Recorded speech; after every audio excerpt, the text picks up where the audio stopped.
Brainstorm, bringing great minds and ideas together, exploring a wide variety of opportunities, achieving academic excellence, using the latest technology, government's impact, preparing for 21st century careers, parenting and health issues, topics shaping tomorrow.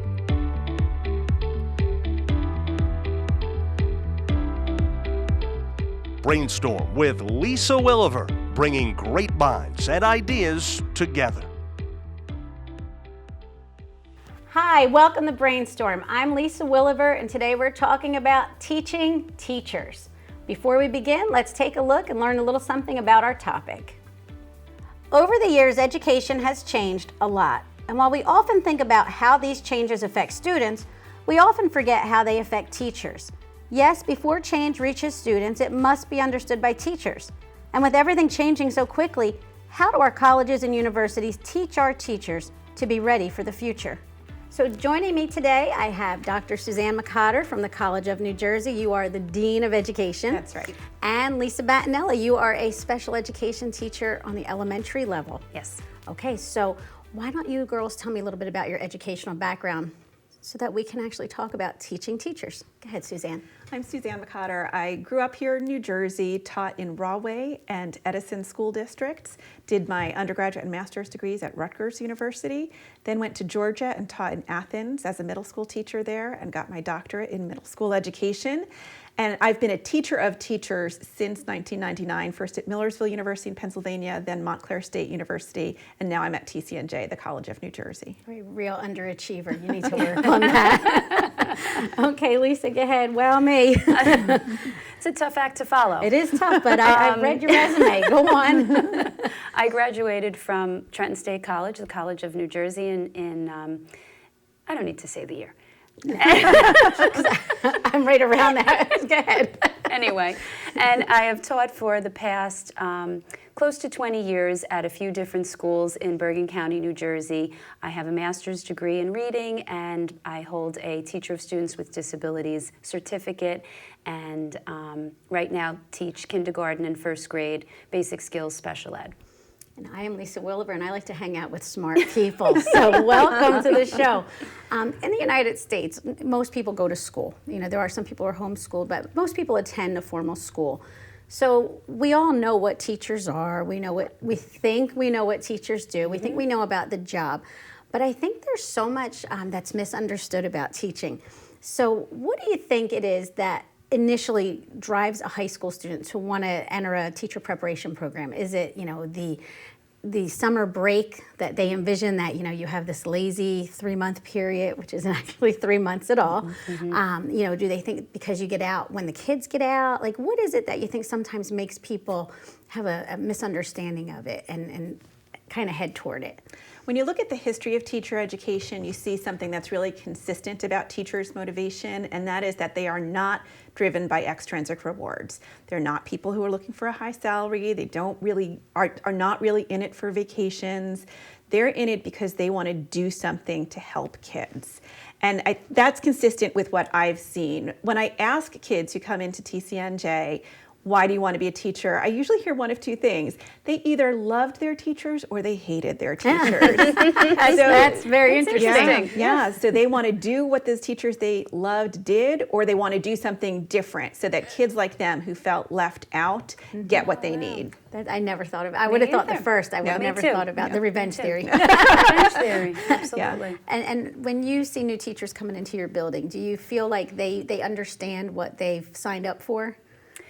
I think in a way they do, but I think it's also, they're comfortable. It's what they're used to. Like you said, they've been in school for how many years, and I think they feel that it's something that they can sort of wrap their brain around because they don't know what it's like to commute to the city. They don't know what it's like to work in a hospital. They know what a school is like and how to function within those parameters. So I think for some people, it's a level of comfort. So I guess we can establish that the kids who are entering teacher preparation programs in colleges and universities really have an understanding of what they're getting into. But the public perception of teachers is, I spoke to a bunch of teachers and I had asked them some questions. And I said, you know, how do you think a lot of people picture the profession? And they all laughed. So when they finally stopped laughing, I finally got some answers out of them. And they said that people tell them that, the summers off is very attractive, and they all wish they were teachers in the summer. And they don't realize that teachers don't work in the summer, but they don't get paid in the summer. So technically, that's not a vacation. Right. And it actually means a lot of teachers have to go out and find Get another summer job. work. Tutoring. Yeah, working lifeguard. A lot of teachers do, summer employment. Waitressing. Now, the other thing I heard most teachers say, people are under the, not even impression, delusion that they get done at 2:30. And they said, we're normally here between 7 and 7:30, especially high school and middle school teachers. Absolutely. Are often there before 7. And many don't leave until 5 o'clock. The average teacher is working a 53-hour work week, which is exactly the opposite of what I think the public envisions when they think about teachers. And the other one was the countless hours preparing lessons, grading papers, and completing mind-numbing paperwork is what I was told. Because that's not something, when you have 24 students in front of you in a classroom, that you can start filling out the reports at that point. That's when you're actively teaching. At night is where you're preparing for the next day, where you're doing all the reports that are necessary. So how do you feel like the public's envisioning teaching? I think you're right. Since almost everyone has been to school, they think they know what teaching is. But what they know is a very narrow slice of what teaching actually is, because they don't see the behind the scenes work. When we talk about teaching with our pre-service teachers, people who want to become teachers, we talk about the teaching act being in 3 stages: planning, instruction, and assessment. And all you typically see when you're sitting in a classroom is that middle part, instruction. You don't see what goes into it beforehand, and you don't see what happens after the fact. And that has really been increasing, and it's an important cycle. You need to plan so that you can know what to teach the students.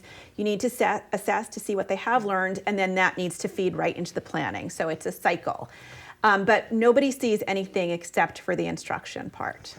And I think you're right. If you're not an educator, the only experience you've had with teachers is watching the instruction part. You don't watch your teacher draw up lesson plans.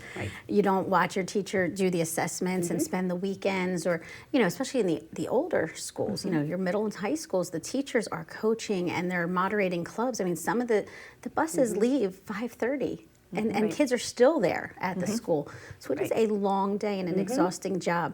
How do you think, how do we get the message out there to people to let them know that this job is not just, it's a very challenging job, but it's so rewarding to work with these kids? How do we blend these messages without letting the rewarding part seem like it's easy? Because I think it's a balancing act. If you say it's that great, watching these kids and helping transform their lives, then they think, oh, well, then it's not that difficult. But it's both. It's both. I think going through a good teacher preparation program is the key, because I think that a school that submerges you into a classroom right away, where you get that feel and you get to see what it's like. And even some of the high schools, a high school up by where I live, they have a teacher cadet program where students... Teacher cadet. I love that. Where students can choose to take their core classes as a senior in high school, and they can spend time in local classrooms, and help the teacher with some of their prep work, with individual students, with any kind of homework. It's really like the behind the scenes. So they get to see, exactly. So I think that having more and more of those programs, and having colleges do an even better job of getting their students right in the trenches right away, gets that message out there. How do you feel about that? Do you agree with Yeah, that? I agree. And I think, Lisa, what you might be talking about is the Future Educators of America, which is sponsored by NJEA, our Teachers Association in New Jersey. And they have clubs and classes for high school seniors, which are just wonderful to build that teacher pipeline and really make sure. And that helps too. Anytime we can start to make sure that our students, our K-12 students, are understanding what their teachers have to do, they're going to bring it home to their parents. Absolutely. And it's going to build people's awareness. Probably is the best way to build the awareness. Is it starts right in the classrooms and sharing that and sending that message home. Now, when kids say, "I want to be a teacher," what do you there's a lot of qualities that teachers have. What do you see as the most important professional qualities that somebody would have on the professional level? You have to know the stuff that you're going to teach. You have to know the content. And there's a difference for elementary and secondary. At elementary, you really have to know a breadth of many different content areas. The higher you get into secondary, then you've got to know a depth of your content area. You also have to be very organized to be a good teacher. That's part of what we were just talking about with all those things that are behind the scene. You've got to figure out how to juggle all of those balls at the same time. A good communication is excellent. That's with the students. But also, a lot of people have an image of a teacher being one person who works by themselves, close the door, and get the job done. It's far from the truth. You've got to be able to communicate and collaborate with your colleagues, with your principal and supervisor, and certainly with parents so that you can approach it as a team. Do you agree with that?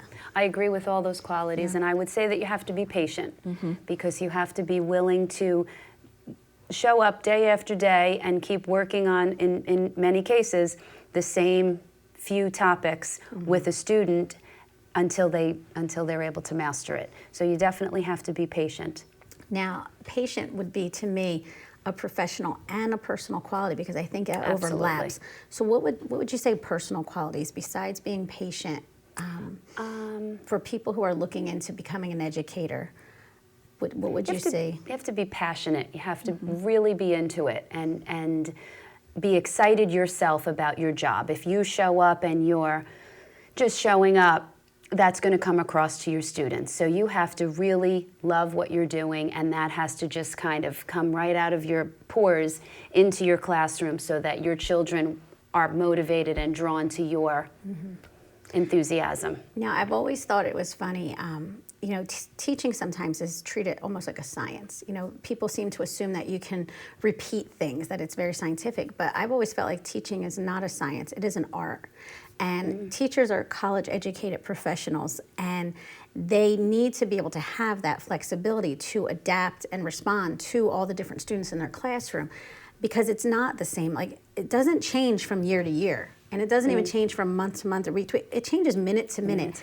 When you have a room of living, breathing children sitting there, and any moment, 5 kids don't feel good. 2 kids are fighting with each other. One's upset about something at home. 3 are tired. 2 are hungry. And then it snows.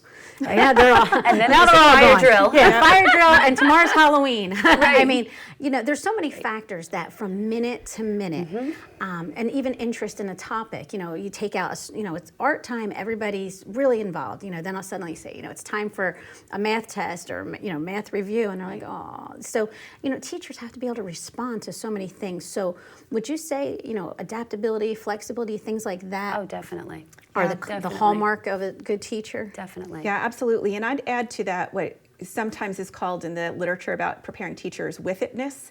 You have to be able to be with it. You have to know what's going on in your classroom. You've got to be able to see, okay, I'm working right here with Lisa, but out of the corner of my eye, see what's going on over there. So you have the eyes behind you. Yeah, and you have to really be able to adapt on the spot to that. I love that. Okay, we're going to take a quick break, and we will be back in a moment. Stay with us. We'll be back with more Brainstorm in just a moment.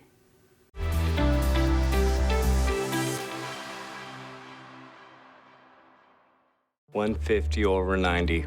180 over 111. 160 over 110. I had a stroke. This is what high blood pressure looks like. You might not feel its symptoms, but the results from a stroke are far from invisible or silent. If you've come off your treatment plan, get back on it, or talk with your doctor to create an exercise, diet, and medication plan that works for you.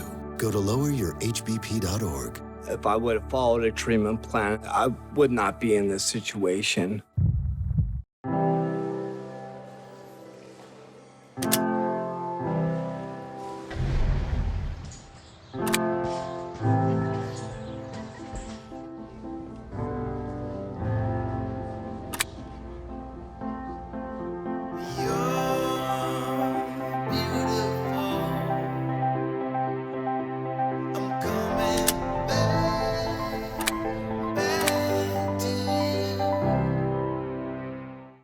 There are 16 million children struggling with hunger in America. This is a serious problem, but one we can solve. Visit feedingamerica.org to help. Together we can solve hunger. Together we're feeding America. We just finished dinner and it was time for homework. He hates homework. I know he's bright. Why is it so so hard for me. He's I'm just trying gotta as try a hard little as harder. I can. 1 in 5 children struggle with learning and attention issues. Go from misunderstanding to understood.org. Oh, emojis! I thought the conversation just got dumber. Ugh, internet trolls, just ignore them. I like you just the way you are. I believe in you! She's a hugger. Give her a squeeze. Help up the hand. Ah, there you go. Thanks, mate. You're killing it, Jane!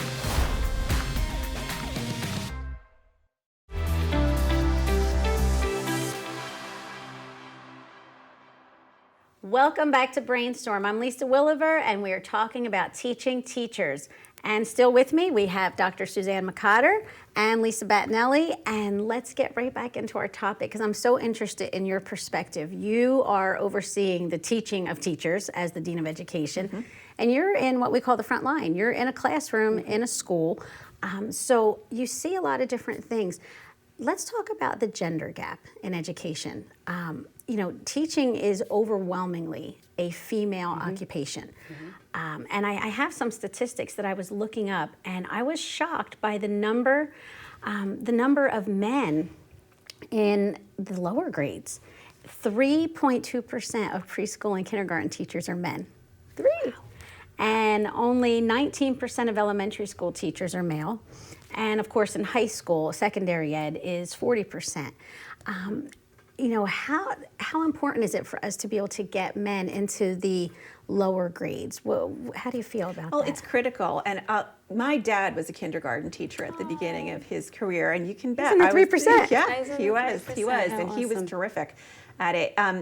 But it's so important for a lot of different reasons. First of all, we shouldn't have a profession that's so there's such inequity in terms of the gender distribution. There should be more men.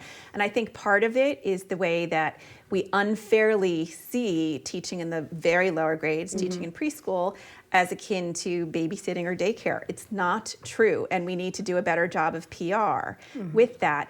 And I think one of the other things that we need to think about is that kids of all ages need good role models who are both male and female.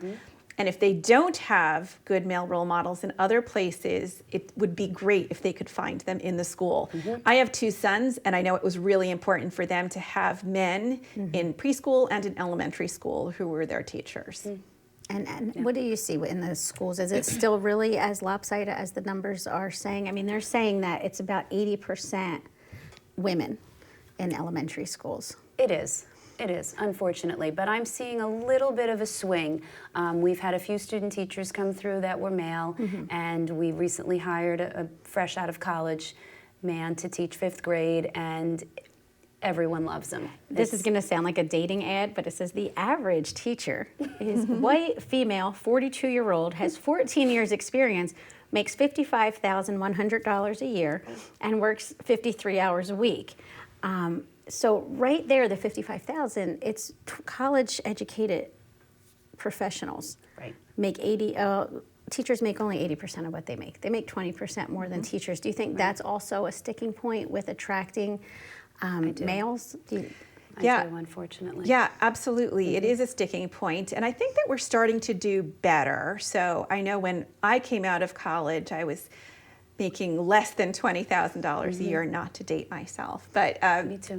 There were no dinosaurs, so you're good. It's gotten better. I also want to go on record as saying there's nothing wrong with middle-aged white women, but we need more than that. Absolutely. We need Good more point. than that We in the teaching profession. Oh, well, and absolutely. I mean, the classes are so diverse. Right. But then when you look in the schools, there's not a lot of diversity sometimes in the teaching staff. right. And I think the kids really do sometimes need to see people that look like them, which brings me to minority all teachers. Kids should be able to see somebody who looks like them in a position of power, and teachers for children are certainly people who are in positions of power. So for minority teachers, and this includes men and women, but this will include African American, Asian, and Latino. 31% of preschool and kindergarten teachers are minorities, which I assume are mostly the women. 21% are elementary school, but then when you get to secondary, it drops to 19%. Wow. Yeah, so the numbers, they tell us a lot of things, and I think one of the things is we do need to get the messaging out. And maybe, you know, look at all the things that are keeping people away from education as a career, because it is so important for identification purposes. Yeah, it's something that's being discussed a lot in teacher education, how we can try to diversify the teaching field. One of the best ways that we've found is to build a teacher pipeline from early grades, and the teacher cadets that Lisa was mentioning before. We really looked at that as a way to build a pipeline so that we can go into schools, into middle school and high schools, and say to kids, before they've settled on what they want to major in college, think about teaching. Think about this as a way to give back to your community, as a way to use what you really love in the classroom, and just don't cross teaching off of your list too early. Now, as an author, I visit schools for a living, and I've met several male teachers who they went alternate route. They had a career, either left it or retired, and then they went over to education, and they said, I wish I would have done this when I was in college. And it, you know, they found out they loved it. They didn't know when they were younger that they were going to love this. Do you see a lot of people still coming alternate route from other careers and deciding, you know, maybe I want to try teaching? And because that's a commitment. Once you've made that decision, you've got to go back to school, and that's a lot. It hit a peak during the recession when people were from other careers were losing their jobs and then came to teaching as a second profession. So that's come down a little bit, but it's higher than it used to be. It's higher than it was 15 years ago. And we still try to make sure that those people who are entering teaching get the support from a teacher preparation program. With alternate route, they can go right into the classroom, but they still have some backup support, both in the school and from a university-approved program. So now when a high school student comes to college and they graduate with a teaching degree, if they get a job right away, are there mentors in the school, or is there a support system for them? Because, you know, I remember, and I'm sure you remember, was it intimidating? I was intimidated. The first year, it was kind of like, I've been in a school my whole life. Now I'm terrified. You know, now it's scary. It was. So what's in place for the kids? Especially since you come right out of student teaching where you have a ton of support, and you go into your first year of teaching where it feels like you have none. So yes. And they're all looking at you. That's right. Like you know what you're doing. Expecting you to have the latest and greatest ideas. So the state of New Jersey, like many other states, has put in a mandated mentoring program. It's up to schools to implement them, but every new teacher has to be assigned a mentor. You don't get your permanent teaching license until after you've gone through a few years of mentoring. From your salary, your first year is deducted a very small stipend for your mentor so that that mentoring is compensated. And in addition to that, schools have to have an induction plan in place. There are some universities that are collaborating, colleges and universities that are collaborating with those schools to put those induction plans into place. Now, let me ask you a question. As far as once teachers are in the classroom and they want to go back and you've done that. You went back and you got your master's degree and then you went for special ed. Are there colleges accommodating, because if you're in teaching, you're not able to go during the day. Have colleges, I mean, do they make it so that teachers can do this? Because I think the continuation of your education is so important. So important. Yes, they have made it very accessible. Through online courses, weekend courses, satellite programs. There are many, many opportunities, and typically talking to people, colleagues, you get an idea and a sense of where other people have taken classes, where they have liked them. A good supportive superintendent and board of education might help encourage you to do that in a certain way. Some schools will even pay part of your stipend, give you a stipend to go back to school. So it's all about professional development and keeping yourself, even as someone who's been teaching 20 years, fresh and up with the times. Right. Suzanne, here's your chance. Yes. I want you to sell this. You tell the boys and girls out there watching why they should become teachers. I think that teaching is the career that you want if you see yourself as someone who is intelligent, motivated, and wants to give back to your community. It is historically and continues to be one of the most important and well-respected professions. It is the thing, nobody makes jokes about teachers like they do about lawyers. I have nothing against lawyers, but no one makes jokes about before teachers. Before you tweet us, we don't have a Twitter account, but we love lawyers. But it's very well respected, and it is a way for you to give back and pursue your passion. You'll never stop learning if you're a teacher. Right. So are you ready to play a little game called Brainstorm? Most creative title in the world, I know. So this is how we're going to do it. In the tradition of brainstorming, I will give you an idea. If we think it's a good one, we keep it. If not, we will ball it. You will ball it up, and you will make a basket. You Okay. hope. We Okay. Idea 1, teachers have it so easy compared to other careers. Yeah, I don't think so. All right. Not even close. There you go. You're on fire with one. With one. Okay, everyone knows what a first grader knows, so anyone can teach first grade. Bless the first grade teachers. That's all I ever said. So true. Yeah, when I walked by with my 4th grade class, I'm like, good luck. Colleges provide future teachers with a comprehensive experience. I think that's true. I agree. Okay. Idea 4, I feel like I should move my chair back. Teachers are overpaid. Give me that. Invite anybody who says that for one day, right? 5, we must figure out a way to retain talented teachers. Absolutely. Okay, we won't want to see anybody flee. No. Idea 6, student teaching experiences allow students to apply skills learned. Yes, for sure. Definitely. Those clinical experiences are so important. Very valuable. Idea 7, education must improve recruitment of males and minorities.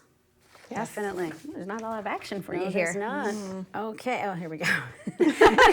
Idea 8, interpersonal skills aren't a very important part of teaching. I disagree. Disagree as well. Very, very important. Well, you guys are on fire there. I want to thank you so much. I hope we've really convinced some talented, young, energetic people to join the ranks of teachers. It really is such a great career. And maybe we can let people know with what we're doing today that it's also a very demanding career and more support would be appreciated. Sure. Okay, well, I want to thank you both for coming and I want to thank the viewers for watching. We'll see you next time on Brainstorm.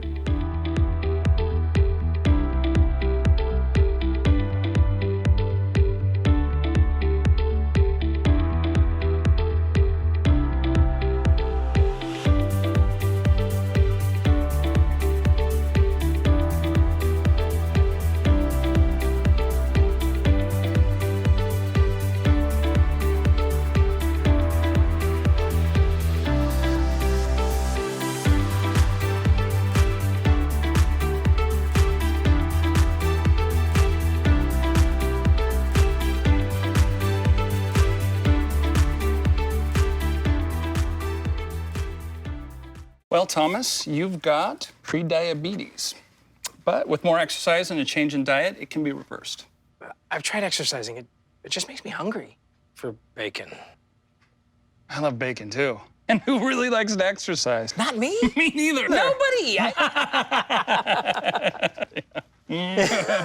So we're good? What? Oh, you still have prediabetes. Big time.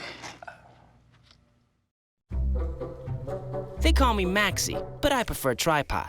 I was your above-average four-legged homie, and then wham, bam, minivan. Some people pity me. Now that's lame. I still run, fetch, and swim. And the ladies love me. I'm the ultimate wingman. Just don't ask me to high five.